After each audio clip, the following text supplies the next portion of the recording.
Hello and welcome to the OT Schoolhouse podcast, your source for the latest school-based occupational therapy tips, interviews, and research.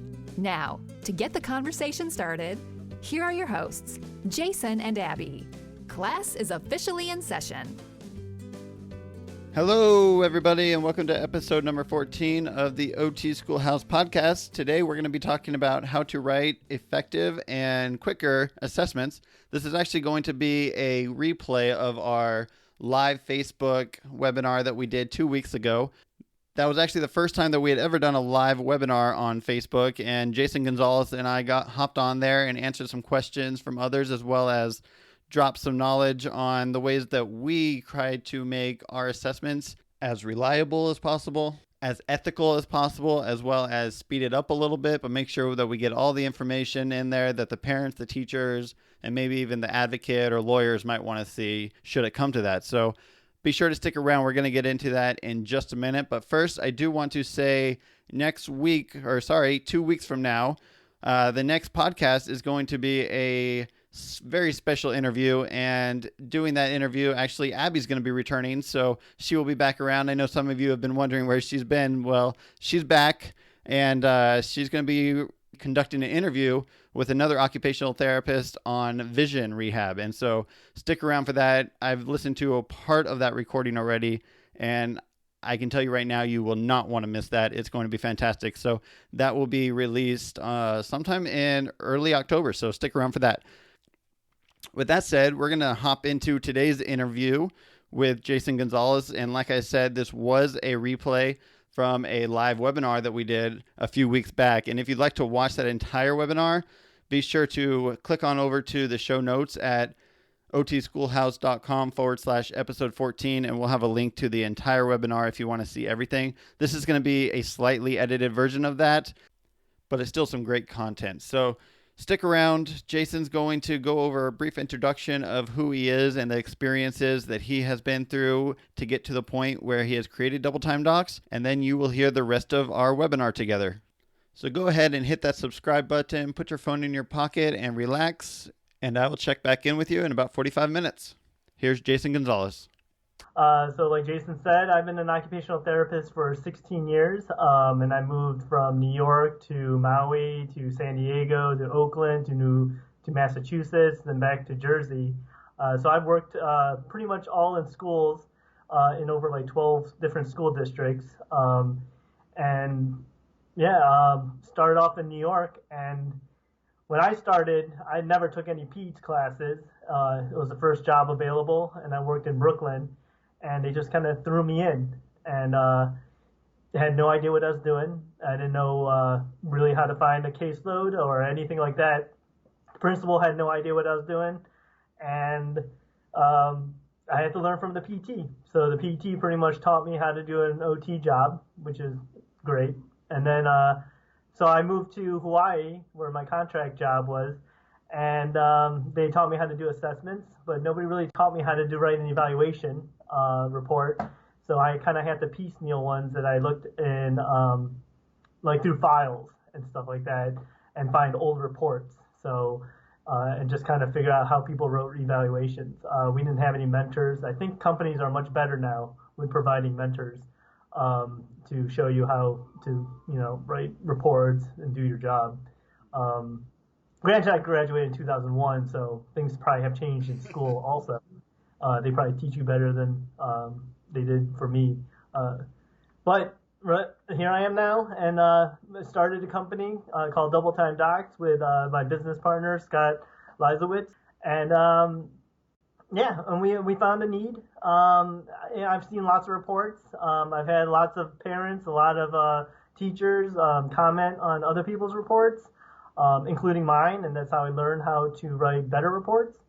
So we're just trying to figure out why do we all write different reports, and why is there no standard to how we should write reports when our job across any state is pretty much the same. We look at children, how they perform in school, and what is impacting their education, and why they can't do what the average your typical child can do, and why do we all have to write different reports, I guess. So I guess we can kind of go from there. Yeah, definitely. And so, that's really what we wanted to come on here is just like share with everyone, let's try and get something similar, I guess, in a way. We read a lot of OT reports that come in from one district or another state, and sometimes it looks so different. We're like, man, like, am I doing my reports wrong? Like, sometimes I think that, like, what am I doing wrong? This report looks so different from mine.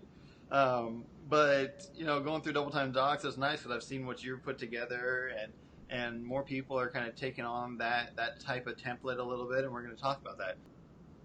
Yeah, should we just talk about like a little bit about like how that New York Times article that showed up in, I don't know if everybody saw it, but in New York Times in 2015 she wrote an article called "Sharp Rise in Occupational Therapy Cases at New York City Schools," and it's just amazing on how much an increase in referrals have been across the country in all major cities. Like the example they gave is that in New York City alone, there's been a 30% increase in the number of referrals to nearly 42,000. And that's just in New York City. And in Chicago, it's 6,600 students receive OT, and that's up 20% in 3 years. So we're just seeing an influx of evaluations and referrals, and all those kids have to be tested. And then most of them have to be tested every 3 years. Yep. And, the school day is still 6.5, 7 hours long. So that's not changing. And, even on the Facebook groups, you just see everybody talking about caseloads that are like 80, 90 kids. Where do you find the time to write your reports, but at home? Right. And, not too many people like writing reports. So very little from what I hear. It's one of the most common complaints I've seen in like the OT meetings is that, I don't have time to write this report. There's so many referrals. Which would be a whole nother topic. Oh, definitely. I'm sure you'll sometime in podcast. We'll have to do another live about that alone. Yeah, just about caseloads. Yeah. So yeah. All right. So let's dive into that. The regulations, first IDEA, the Individual Disabilities Education Act. What about that? What have you seen that the IDEA says about OT reports or OT? Well, and just like from doing the research and doing like looking up, AOTA stuff and like why aren't there guidelines to writing reports? I mean, there are some guidelines and they're pretty vague. They just, one-word answers that you should be looking at certain things. I mean, on the AOTA website, they said like, since IDEA does not specify the process or the methods for a discipline-specific evaluation, therapists should follow the OT occupational therapy practice framework. So that's probably the next thing to look at is what our job is requiring us to do, our framework. No, you're right. IDEA, I think the only thing IDEA says about occupational therapy is one, that we're a related service, and two, it defines what we can do. It says that we can do preventative care as well as, helping kids who have a disability from just about any onset, whether it's a developmental disability or some sort of traumatic disability.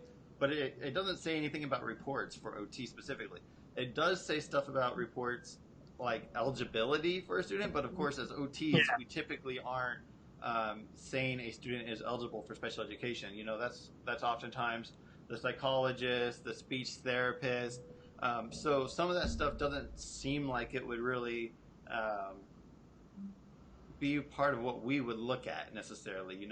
We're not giving the student a qualifying condition. We're not doing one of the 13 qualifying conditions.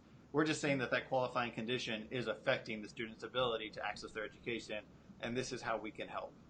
So, yeah, IDEA, not a lot of help when it comes to actually how to write an assessment or what we need to do an assessment.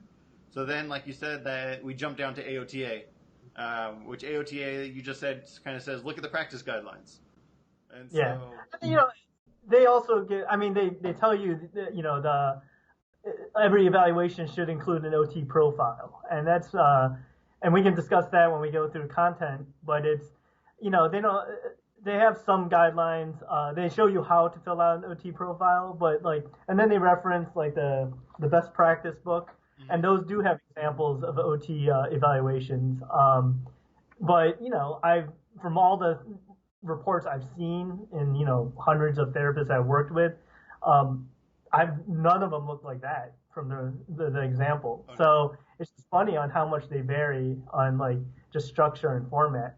I mean, generally speaking, we all kind of cover the same thing in our reports, but you know, it'd be so much easier if we can just be like, this is where this is in this report, this is where this is in this report, and you know, when you get transfer students and stuff like that. And I'm sure, you know, some people have 3-page reports, some people have 12-page reports, and why is there such a big difference? Like why? So, and I guess it's all individualized per therapist and child, but. No, you're right. And then so AOTA, you know, you got to do that practice, which is called the Occupational Profile. And yeah, we have an example of an occupational profile that people can download at otschoolhouse.com as well. But then you go down to the next thing and you kind of, okay, now you've looked at IDEA, I have to do this. AOTA kind of has some guidelines for this. But now a lot of states have guidelines as well for school-based OTs and school-based PTs. And so you can find your specific state's guidelines. And I know not every state has OT-PT guidelines, but you can definitely check out, like California, I know has some good ones. New York State, I believe, has. I think you were saying Wisconsin has a decent. Yeah, and Missouri has a good one. Illinois, I think North Carolina actually has a really good one, and they actually have samples of PT and OT reports. Yeah, most of the state guidelines that I was able to find, and actually you have a lot of the state guidelines on your website. In the resource tab of your website. But they have, most of them contain both OT and PT and how to write, what the evaluation should include. And it's just, you know, very general. But you can look up those. Some states I couldn't find. And, you know, the fact that it's hard to find is probably not a good thing either. I can see your dog wiggling around behind you. That's super.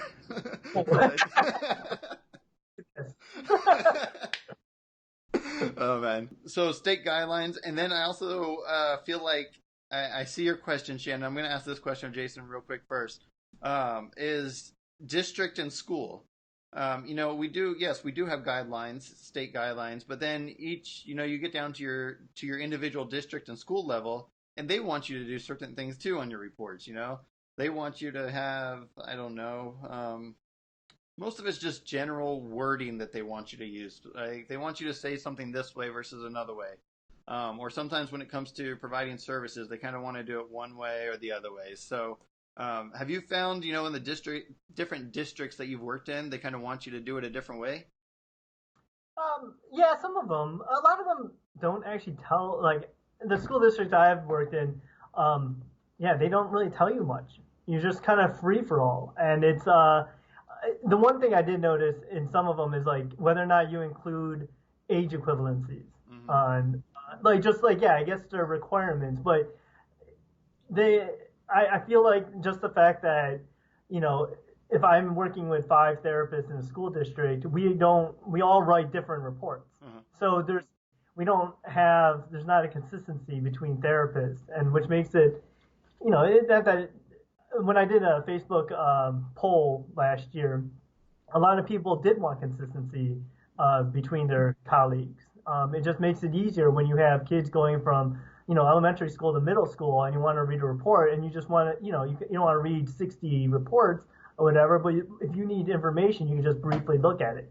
So, I mean, it would be great to have that a guideline. And I know, like, some contract companies that I work for in particular, is that they do send out all the OTs a guideline of like what the report should look like, which is great. And I think that's where the need is, and where the trend is starting to go, is that we just need a lot more consistency in our profession. But, you know, as you know, since you mentioned the district, I haven't had a lot of people tell me that this is what your report should look like. And I think that's, you know, one of the issues that we have, is that we're not covering what we need to cover, and that we don't even know what we need to cover because nobody really has told us. And AOTA doesn't really have that much of an answer because I've talked to them a little bit about it too. I think they're working on it though. Oh yeah, okay. And that kind of leads a little bit into, well, I mean, we wanted to talk about content and format. which I'm going to start off because I really want to talk about what the people out there want us to talk about. And right now, Shannon from Texas, she says that their evaluations in Texas are less formal testing and more functional observations. And, I'm starting to see a trend kind of toward that out here in California a little bit. Strength and weaknesses is a better view than using age equivalency. Yeah, I stopped using age equivalencies, I don't know, maybe 3 years ago or so. Yeah, I don't use them either. Yeah, because it's at the point where we're not necessarily giving something that tells what this student can do.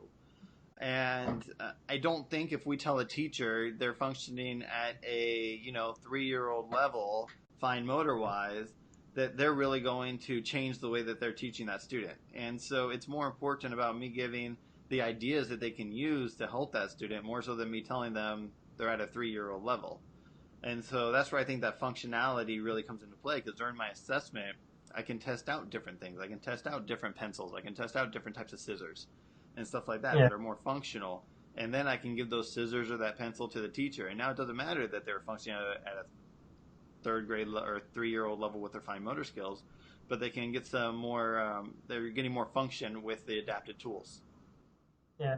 I think I was just looking at some notes talking about the state guidelines. In the Missouri guideline, or is it Missouri? Actually, in the Illinois guideline, they say in there specifically, like, norm reference tests are not always necessary and often do not provide the occupational therapist or educational team with the best information.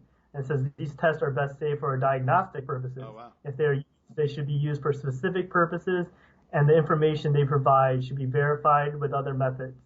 And then it says, although schools may suggest that these tools are required or that they are only a credible source of information, they often are not valid for the purposes of an occupational therapy evaluation in school.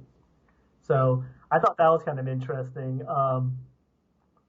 And then last example, the Missouri guideline says, most standardized tests used by OTs and PTs that assess student abilities are very developmentally based and look at various performance components and underlying sensory motor skills.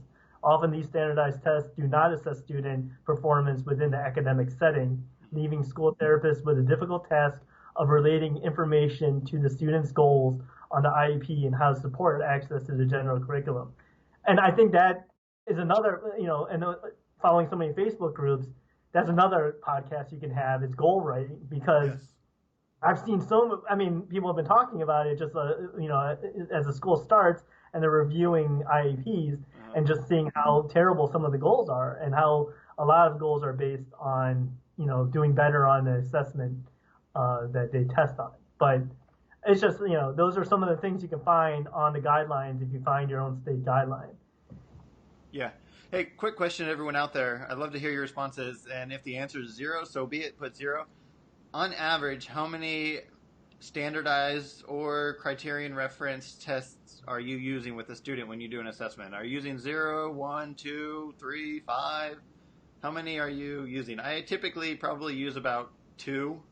I love the school function assessment. It's not a hands-on assessment. It's a questionnaire. But I love the SFA because it gets the teacher's opinion on what the student can do. And then typically I will do either the BOT or the MFUN. Sometimes I'll throw in the RAVMA if I really need it. And then if it is something where sensory is a very big concern, I will use the SPM. But that may be in instead of something else. So I would say 2 to 3 is my average. All right, so 1 to 2, 1 to 3, 1, 1 to 2, 3, 0 unless told to do by the parents. All right. There you go. So a lot of different answers there. Good to know. Oh my goodness, I can't keep up with it. I like Scoodles more. The Skanoodle. I haven't seen that one yet. Have you seen the Skanoodles or how do you? I have. I see a lot of people asking about it on Facebook. Me too. Maybe it's her. Maybe it's Melinda. We'll have to get more information on that one.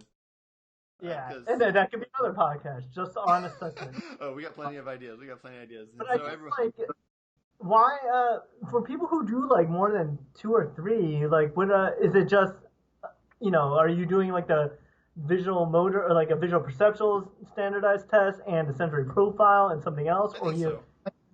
That's Okay, what I do. so you're not. I'll do the fine motor part on the bot, fine motor integration, fine motor precision, but then I'll do like the visual perceptual on the RAVMA. I won't do the visual motor on the RAVMA because I already did it with the bot, or vice versa. Yeah. But I'll do the perception. And then the SPM is obviously unless you're doing the sensory profile, those two are kind of similar. But then the SFA is very different from everything, where it's the questionnaire. But, and I don't know about Skanoodles. But yeah, so you don't necessarily, I pick and choose the subtest that I want to take. I'm sure most people do something like that. So I think we kind of go over this real quick. How do you choose to do an assessment? How do you choose which assessment to do and to put into your report? If you do an assessment. I mean, from my experience and what I do is, what's the deficit? I guess what's the reason for a referral? Obviously, if it's a sensory concern, you want to do a sensory assessment.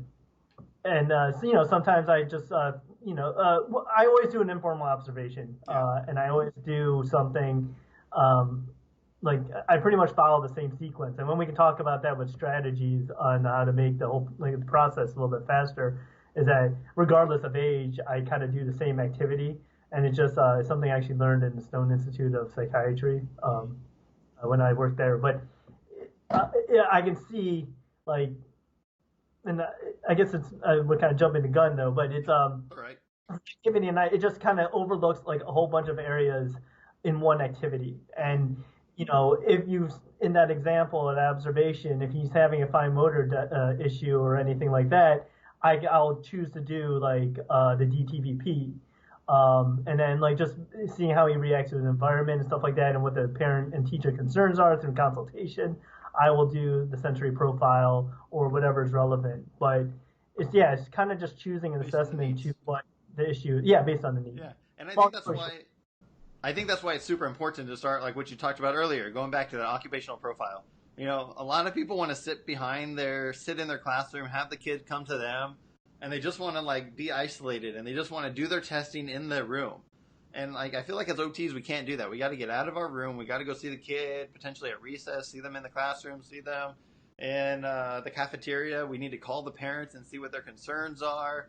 I mean, if you talk to people, you talk to the teacher and everyone, you get so much information that then you can say, oh, I don't need to do maybe you don't need to do the visual motor. It's not the handwriting that they're having difficulty. It's the sensory processing, or vice versa.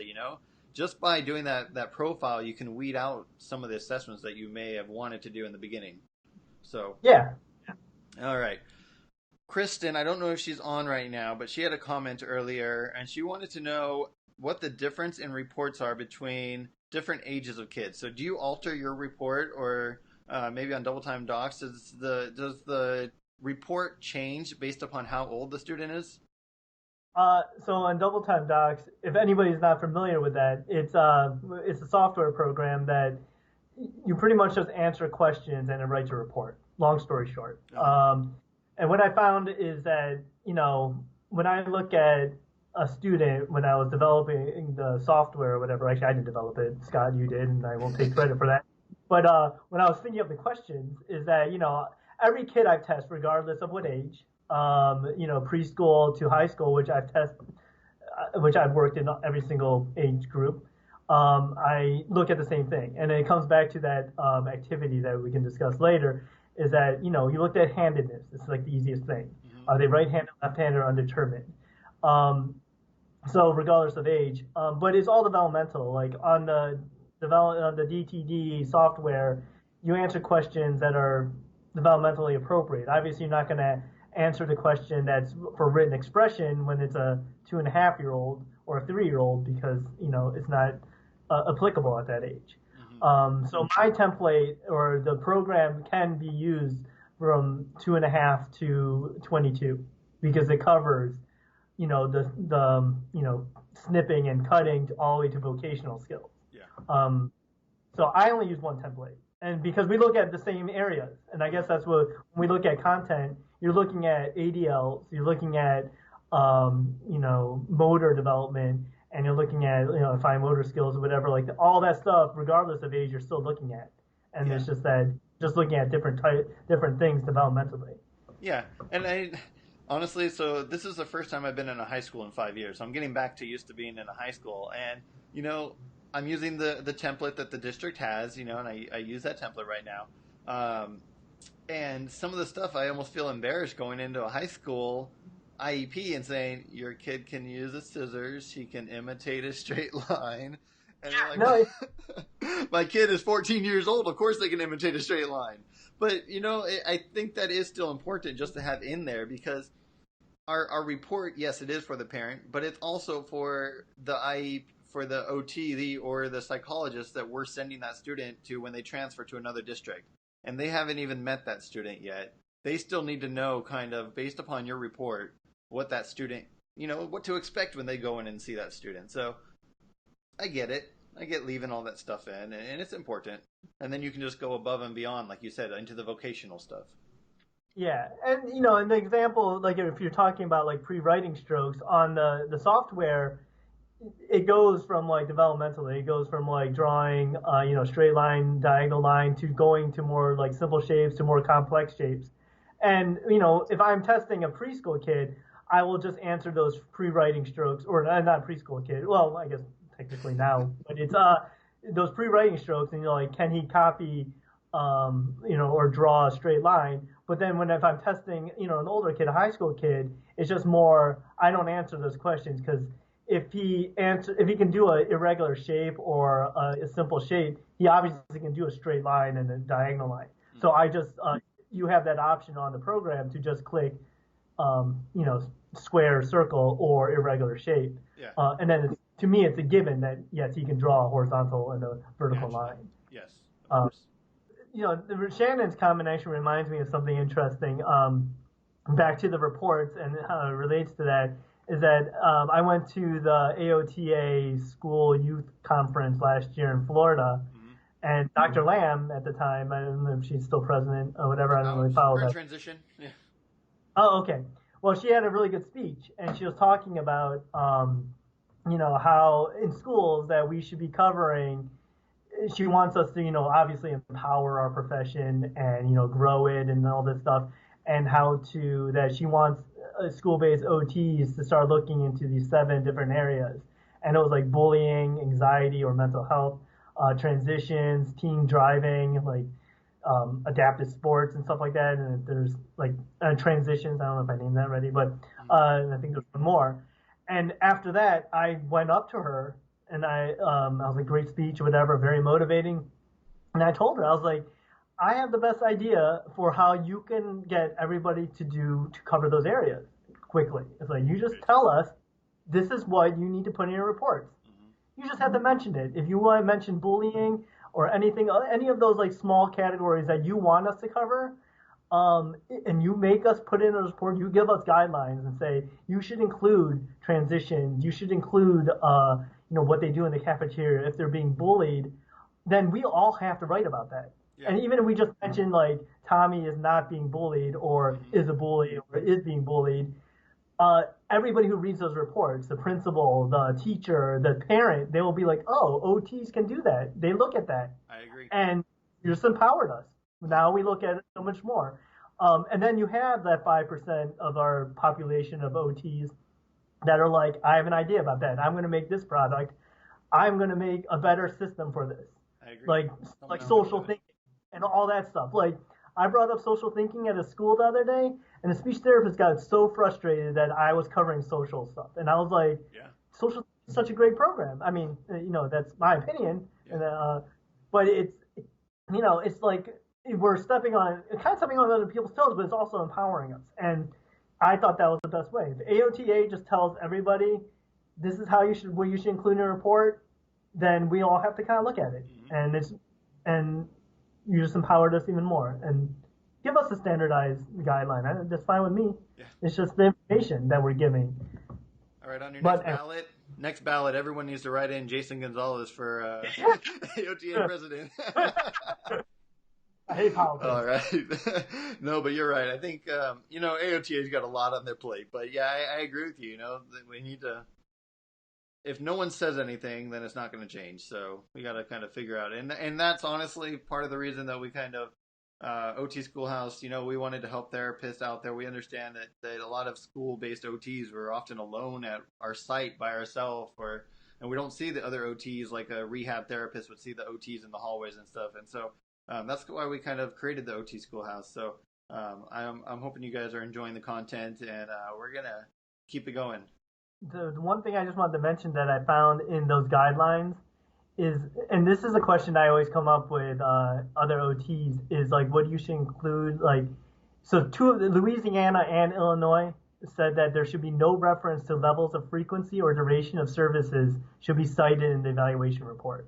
That's Louisiana? That's for Louisiana. Illinois says in their guidelines, any recommendations regarding therapy needs as a part of the student's educational program should be made without reference to therapy levels, frequency, or duration. Huh. So they don't want you to put any recommendation in the report as far as how much OT the student needs. Yeah. So that's because that always comes up from it does. Even like special ed directors in a couple school districts wanted to be like, you need to put how often they're seen on the report and stuff like that. But okay, no? that's because you're right. Every district does that a little bit different. Okay, so same in Ohio about the whole don't put recommendations in there.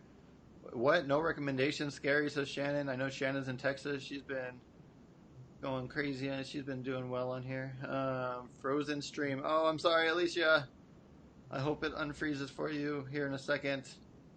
It's a team decision, yes. So that's what I'm going to speak to, Gigi, is that the way that I've been doing it the last few years, and I think I'm going to have to stop because of the district that I'm on. They're doing it the same way you're talking about. But I always put kind of a caveat in there. I said, yes, I do recommend OT based upon what I think. I do think the student needs OT once a week for 25 minutes to work on this and this skill because to make them more functional. And then sometimes I'll even write a goal. This is the goal I'm working on, and that's why they need this much service. But then I also say, this is up to the team. This is my recommendation, but ultimately it's the team decision to say whether or not my recommendation is the way that we go or not. Yeah. And so, again, kind of making a caveat in there in a way, kind of, again, covering your own butt, But yeah, that's how I was doing it for a while. Again, that's kind of up in the air, and it sounds like some states don't want you to do it. Other states are okay about you doing it, and other states don't have guidelines. So it's kind of up in the air a little bit, What do you do? You don't put recommendations, right? I say like either it's recommended. I don't put anything, and then like level service or whatever would be recommended by the team. I just say whether or not OT is recommended or not. Okay. And then at the IEP team, you come ready with kind of a recommendation. If they agree with you that OT is needed, then you kind of speak up to twice a month, 30 minutes. Yeah, and then we do the service page. I mean, but that's a whole another podcast. It's a whole IEP thing. Like, I've been in so many school districts where they have the IEP set already, written and stuff like that. And I heard that's frowned upon because it's a team decision. But that's hard because all that paperwork. As long as they edit it during the IEP, it should be okay. They shouldn't be coming and just saying, "Here's your IEP, sign this." Yeah. Like a lot of districts now, they have technology. Yeah, it's a draft, and a lot of schools now have the technology where they're putting it up on the wall so everyone can see it while they're live editing it. Yeah, that's what. Another school district they used to do it, write it during the IEP. And that's the thing is like every OT does it a little bit different. Every district does it a little bit different. Some schools, and I don't want to jump down this rabbit hole, but some schools are doing 5 times a week OT. For sensory integration. Other schools, some more rural areas are doing once a month because there's no way, the therapist goes to 11 different schools and it's impossible. And so you do have to take into consideration the resources that you have available. So,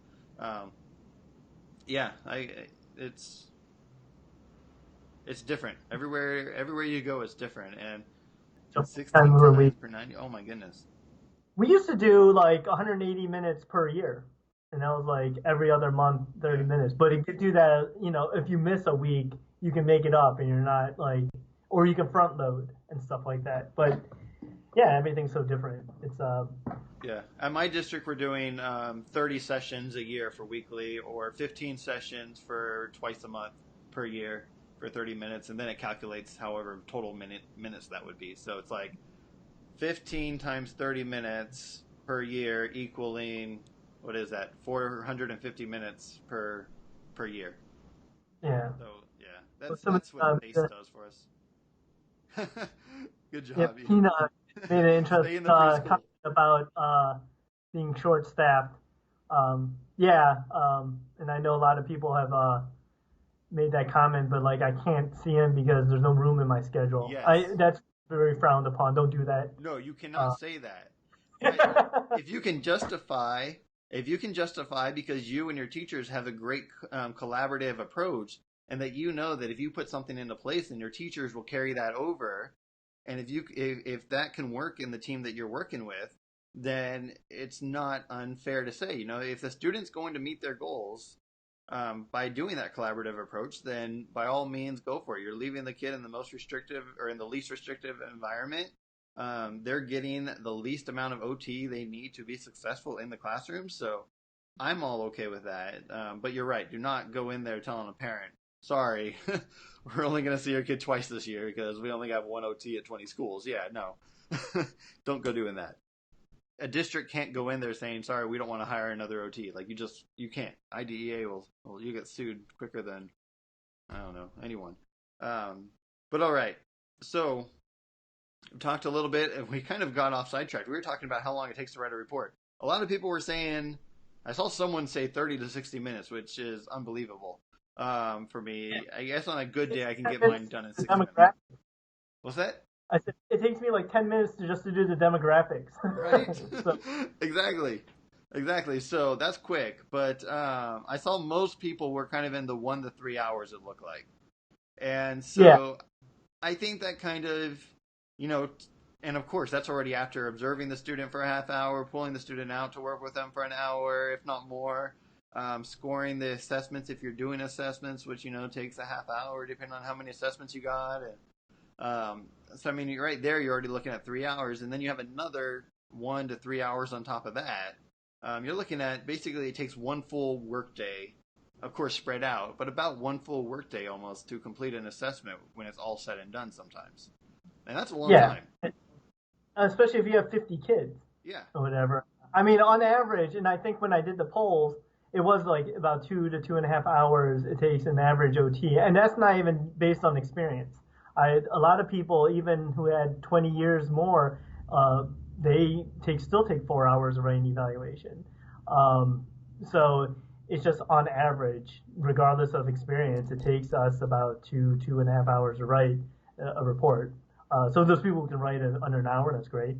But the whole process of evaluating, it just takes a long time, and then you miss kids, and you have to end up writing it at home because there's like no. Gigi just said. All right, so now we're going to talk about some ways that you can try and shorten that amount of time. No, I don't think so. I mean, I guess on average, how many evals do you do? I do about 30 eval, 35. I think it's going to be similar. I have 19 tries alone at the high school. I have another, I think I have like 6 or so at the elementary school, so that's 25 already, and that doesn't include the, I already have 5 initials waiting on my desk. So I'm at 30 right there. Yeah, so, and imagine this, that's 30 days of your occupied of writing evals. But, what was the next topic we were going to talk about? Well, how to speed them up. Use double-time docs. Use double-time docs. So we're going to go over that. So some strategies, and double-time docs is not our only strategy, but it is one of the strategies. And I don't know, do you have any data on how long it takes double-time to do a report on double-time docs? It's for the use of double-time docs, I think we haven't taken any data, and it varies depending on the kid. So I've actually, if I don't need to do an assessment, if I'm just discharging a kid, And I can just he's independent on a lot of things or almost everything. I literally can write a report in 8 minutes. But it's just because everything's click, click button. And I guess we can talk about double time docs and well, I guess we mentioned a bunch of times. But if you want to go into the strategies so I'm not jumping around on like my evaluation process, which I still do evaluations at home because I do have a high caseload also, and I can't help it. But what I do is what is the benefit of using the double time docs is that it comes with a questionnaire or whatever. It's all question based. It's kind of like the school functional assessment and like the OT, easy OT, where you just look at different areas and you click things. But while you're doing that or taking notes and you're observing, I literally have my the phone open, and when I consult with parents, I tell them I'm taking notes on my phone, so it doesn't look like I'm being rude. And I ask them straight questions straight through my template. Mm-hmm. And as I answer it, it's automatically writing my report. So the only thing I have to do is go home and do the interpretation of the test results. Mm-hmm. So what I do is I base all my testing, regardless of what age kid I have, and I do the same activity. And that's where it comes to that Stone Institute of Health, where I learned it's a fish. And it has 3 directions, and it says pick 3 colors, color fish, cut fish out. And then I added, write, 3 sentences about the fish or write an alphabet depending on what the age of the child is. And so what you can look at that is I can have my DTD app open, and as he's looking at that, I can see attention. I can see, sitting posture. I can see, how many verbal cues? Can he read? Can he follow verbal directions? Can he stay organized? What's his task initiation? Sequencing? And then I can see hand positioning for scissor skills.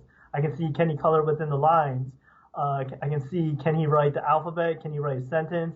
Can he generate his own sentences? And I get, so much information from that. And then I also do have that app open when I consult with a teacher, because you always have to consult with a teacher. They usually have the issue or the referral reason. And so when I consult with them, I go through every single question on there, and I'd be like, how's his ADLs? Can he button his shirt at school? Can he do this? Can he manage his clothing? Does he wash his hands? And you can just click literally those options, and it automatically writes your report. So you don't have to organize. You don't have to worry about names. You don't have to worry about pronoun errors. It has all the has recommendations on there, and it has like 20 assessments on there from what I got from Facebook, a poll of the most commonly used assessments. But so that is how I feel like, and it's a learning curve too. It's you have to know what the questions are. It's kind of like typing, knowing where the keys are. Once you start, it kind of gets slow, but once you get the hang of it, you already know what questions to ask. You already know what to observe in the classroom, sustained attention and stuff like that. And so that's how I found it to be so easy. And so when you know a kid and you're doing a 3-year, if you've known a kid for 12 years, you can just quickly answer those because you already know his. Yeah, and it's all function based. Yeah. So. But you do have. In a way, double time docs, it's a quote unquote fillable template in a way. It is a template that you kind of go through, but it's great because it creates a narrative for you automatically versus a regular template. You have to go back and put that narrative in. Yeah. But as far as if you're not using double time docs, some of the simple ways that I've done or what I've done to make writing a report quicker, and sometimes it's only like minuscule. Like I have both a female report and a male report, or at least I did in the past. And so that way, if I was doing a male, I opened up the male report, all the he's were he's and hims versus hers and she's. And then the other vice versa, I would open up the female report and everything was already there. Yeah, it took a little bit of time up front to do that. But to answer a few of the questions, yes, double time docs there is a fee to it based upon if you do a monthly plan or yearly plan. Go to doubletimedocs.com. And remind me again, you have a promo going on right now, don't you, Jason? Yeah. fall 18, and it's 20% off.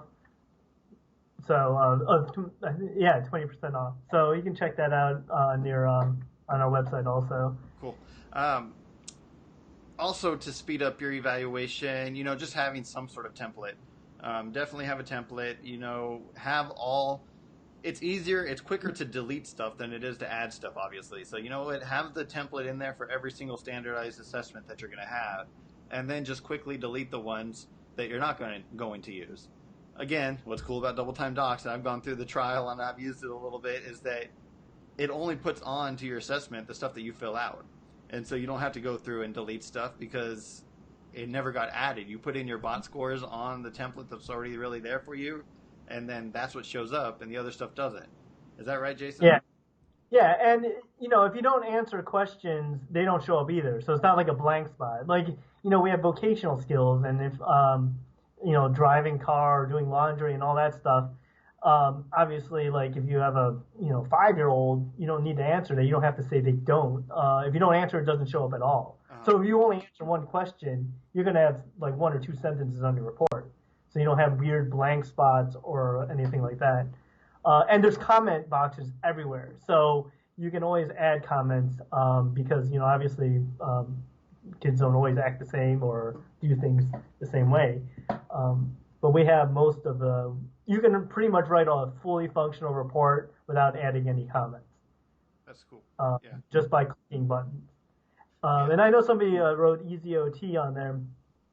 I actually literally took as many questions from all the templates that I saw online from reports, and even just compiling as many questions as I can. So, like you said, those questionnaires where you just click things, or you still have to transfer that information into a narrative report. Figure out how it flows and stuff like that. And I think that usually kind of took me the longest time. It's like, am I using he too much? Is it sounding very redundant? Is it always he is able, he is able, he is able? We try to mix it up a little bit in our sentences. All right, we're coming up here on the 1 hour mark. I want to mention real quick something. You talked about, I think you said app. Do you have an app yet, or is it just where you go online?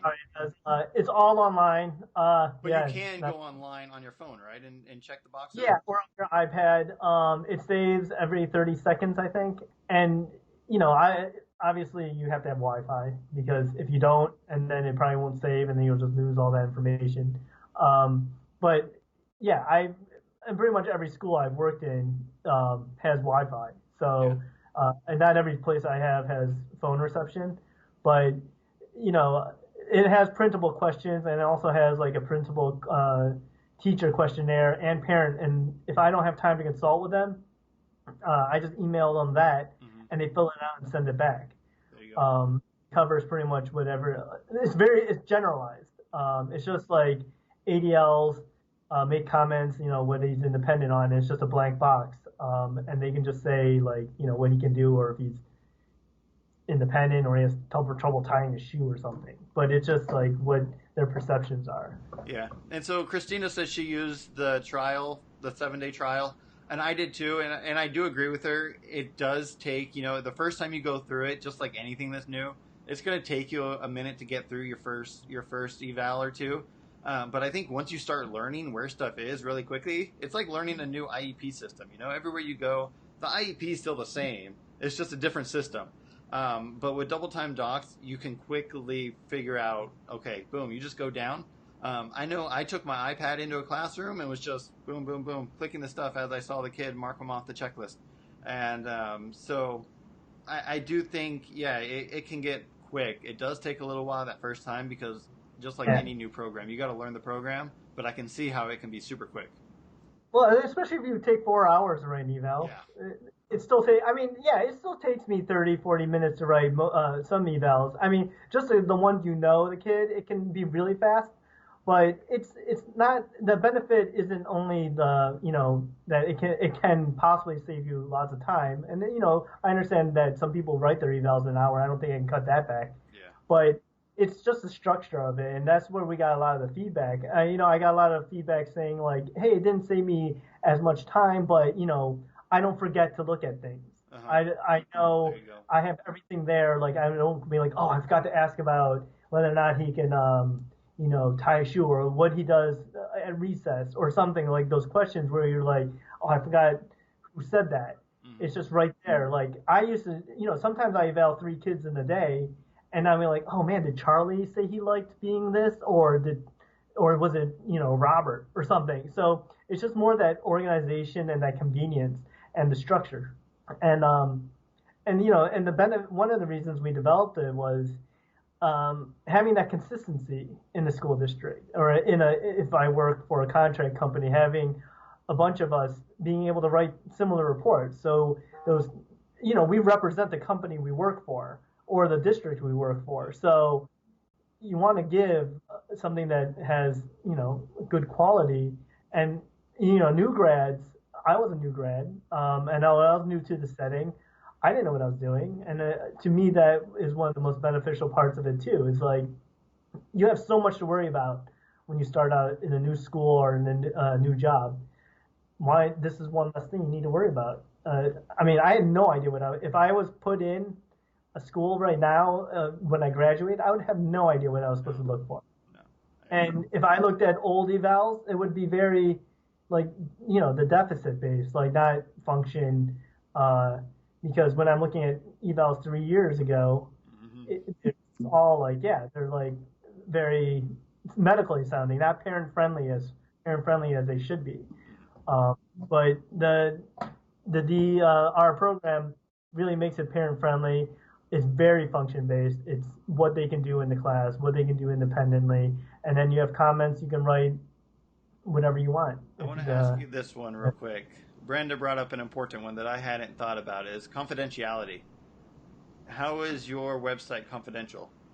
It's secured. And even so we have a team function also where districts have been using, and it's, and there's on the free, Scott, if he's still there, I don't know if he can type in, but he does more of the confidential website stuff than we abide by certain regulations. But it's for the team, we have a team function for the school districts that have been purchasing, and you have one lead therapist, and they could do they distribute how many docs everybody gets or whatever, but they never see the names of it. No, if you're on a team function, nobody sees other evals that everybody else is writing. So you only see your own. And if you look in the corner of our website, it has a little lock, so it's secured. And you can't see them, right? What's that? I can't see the evals that I'm writing, right? No, I can't see that. Okay. I think that's what people want to make sure. HIPAA and FERPA are very tricky, and no one wants to break HIPAA or FERPA. So, all right. Yeah. And then we're also coming out with a PT template, hopefully in the next couple of weeks, and a speech template, and a clinical version of, for clinics, which takes out the school terminology and looks more of the, the range of motion, stuff like that. Alrighty, guys, we're going to kind of finish up. So thank you, Jason, so much for coming on. I appreciate it. We'll have to do another one of these sometime, and keep it going. Yeah. I think we came up with a bunch of topics. Oh, yeah. Have a good night, and we will see you all next time. All right. Thanks for having me. Bye, Jason. Have a good one. Yeah, you too. Bye. All right. Well, there you have it. That was Jason Gonzales of doubletimedocs.com. You can be sure to get all the information on Double Time Docs either at his website, doubletimedocs.com, or you can use the show notes at otschoolhouse.com /episode 14 to get a link to Double Time Docs. If you do that, that kind of helps us out. We are an affiliate for Double Time Docs, which just means that at no additional cost for you, we get compensated for letting you know about them and pointing you in the right direction so that you can find materials that help you in your practice. So with that, we're going to sign off. I'm Jason. I will see you next time on the OT Schoolhouse podcast. Take care. Thank you for listening to the OT Schoolhouse podcast. For more ways to help you and your students succeed right now, head on over to otschoolhouse.com. Until next time, class is dismissed.